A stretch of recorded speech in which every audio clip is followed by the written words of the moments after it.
My bad. Right. Mick Bears, you're on with Neil and Bree. Hey, man. Hey. How you doing? We're doing pretty good. How y'all doing? Good. All right. What would y'all like to talk about? You had a paranormal experience. I'd like to hear about that. Yeah. Oh, okay. Well, I had a lot throughout my life. Like I guess I can start like when I was little, if you want. Okay. Would you have a story or something? When I was yeah. Well, it's not really a story. It's just like something that happened to me. So whichever one's the most compelling, whichever experience you had, you think would be the most compelling and convincing for us, that's the one that we would like you to lead with. Okay, well, one time when I was about 26 or so, I'm 36 now. Okay.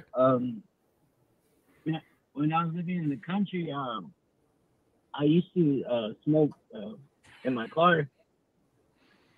And it wasn't because of the smoke or anything like that, but I was hotboxing like normal, and all of a sudden, like I just felt like a pressure on my chest, like just pushed me down on my seat, and I was just like stuck in my seat, like I couldn't move, I couldn't breathe, I couldn't yell, like I tried yelling for help, I couldn't, I was freaking out. I was like, what the hell is happening? It's happened to me too before. Huh? I said that exact situation has happened to me as well. Twice, actually. Oh, really? Yep. Dang. In my case, it was sleep paralysis. Yeah, well. Oh, really? Yep. It was around 12 o'clock at night, so. Yep. Yeah. I don't know, but like my father, he told me that our house was like haunted, like it had like evil spirits around there, like. Evil. I don't know if it's true or not, but he said like that's what he felt like when he was at the house. And shortly after that, like I had a back accident. I fractured my spine. Oh shit! I'm sorry. And it's cool. And no, it's not. I was walking funny, like I was walking like a pretzel, like basically like. My body was all twisted, like. Buddy, it was an ugly time. I had to. I've got sciatica. I can relate. So, have you researched anything about sleep paralysis? Had you looked into that when you had this experience? I read up on it, but I don't know. Like I was fully awake. Like I was in my car, just like I said, I was just smoking weed. Yeah, and you went in. You were probably kind of drifting, and your body went into it ahead of you. That's how that kind of works. Like they can reproduce this stuff in a lab, dude. Oh, really? Yep. They can make you have that exact same experience. Yeah, we were talking. That was our very first caller. We got a little bit into that. They can change different things about your environment to make you experience different feelings. Infrasound is an amazing. It's these low frequency vibrations that certain areas of the brain. We're just now starting to understand that makes you just feel like. Fear and being very uncomfortable.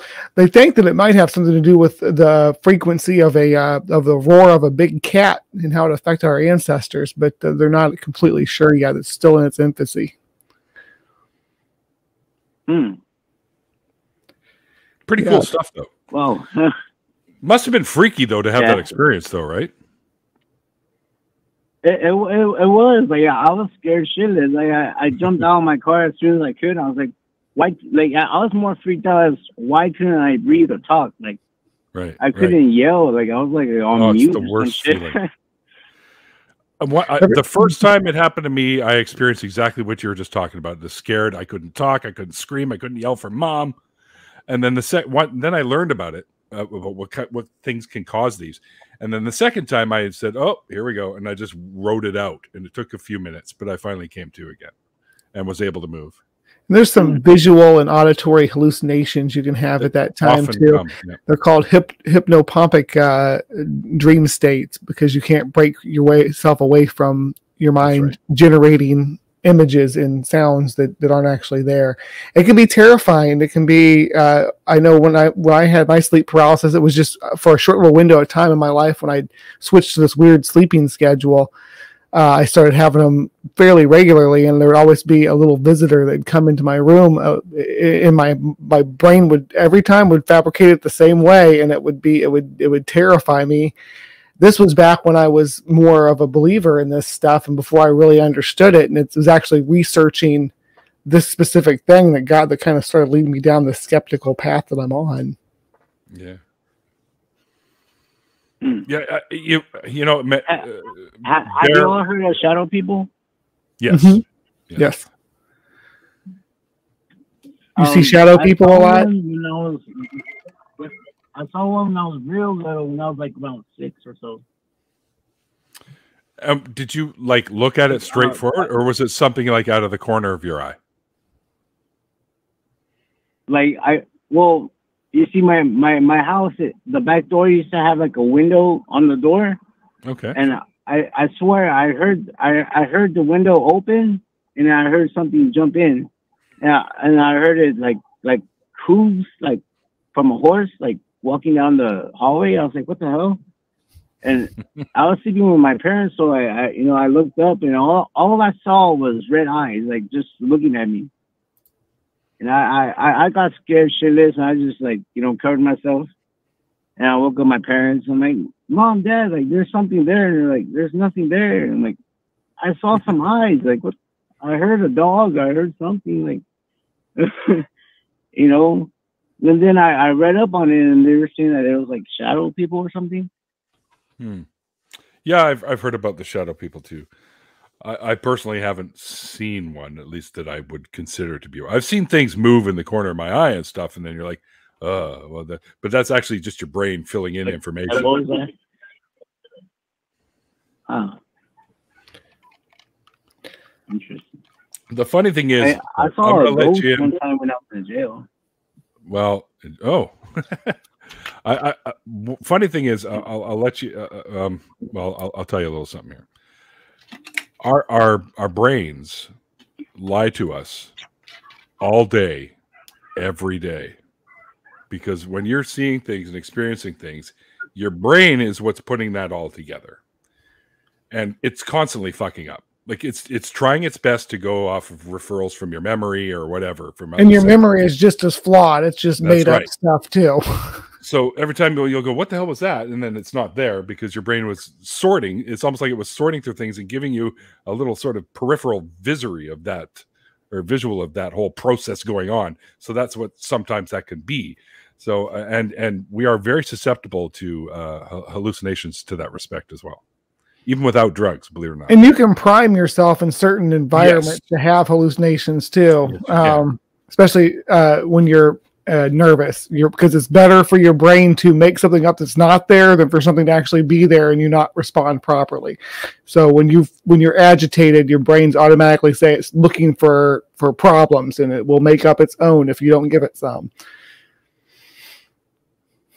Oh, I see. Yeah, some pretty neat stuff, dude. I'm actually currently, I already have like kind of a degree or whatever certification in chemistry and some other stuff as well. But I'm very interested in neuroscience and how the brain works. So I'm taking some courses online currently. And one of the first things they tell you is don't trust your brain. What do you think of Neuralink? Neuralink? The thing that Elon Musk is making. Yeah, I think it's possible. They're already pulling memories out and putting them on pictures. You can see your memories on a computer screen. You can see your dreams on a computer screen now. Yeah, that freaks me out, man. Yeah. Yeah, that's pretty cool. I mean, it's cool and scary in a way. Yeah, it is kind of freaky because it's almost like an invasion of privacy to some degree. Yeah. Who knows what the future holds with that technology, though? You may be able to. All right. Well, we're about running out of time here, so we're gonna have to move on to our last caller. But we'll let you wrap up here if you want to, MC. All right. Well, well, it's kind of hard to talk about the paranormal without mentioning like God and the devil and stuff like that. But they're part of it, so sure. I think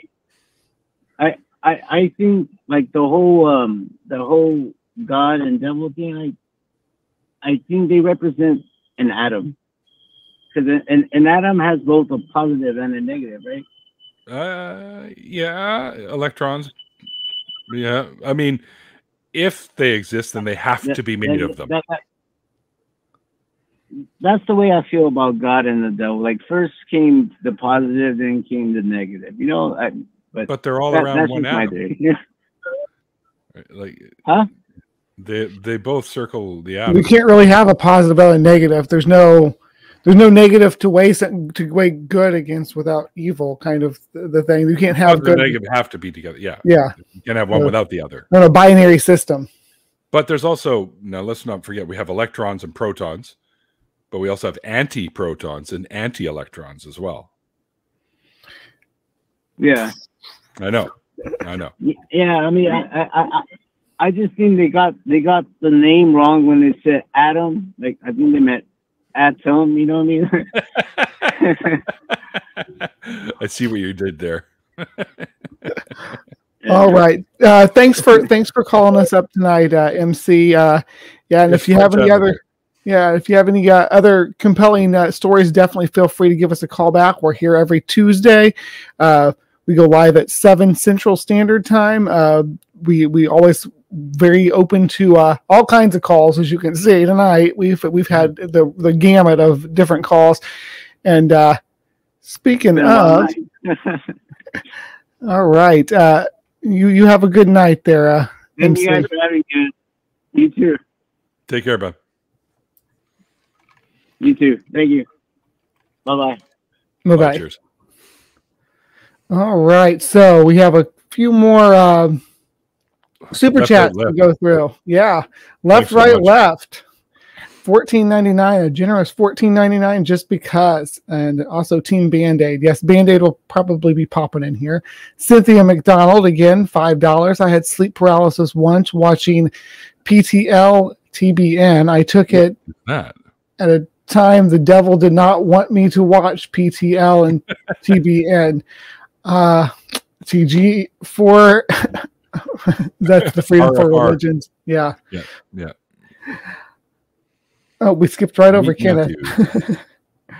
Meet, yes. You want to read this one? Meet Matthew, $5. Interesting fact. Wallet sciatica is a type of sciatica that comes from sitting like you would if you had your wallet in your back pocket.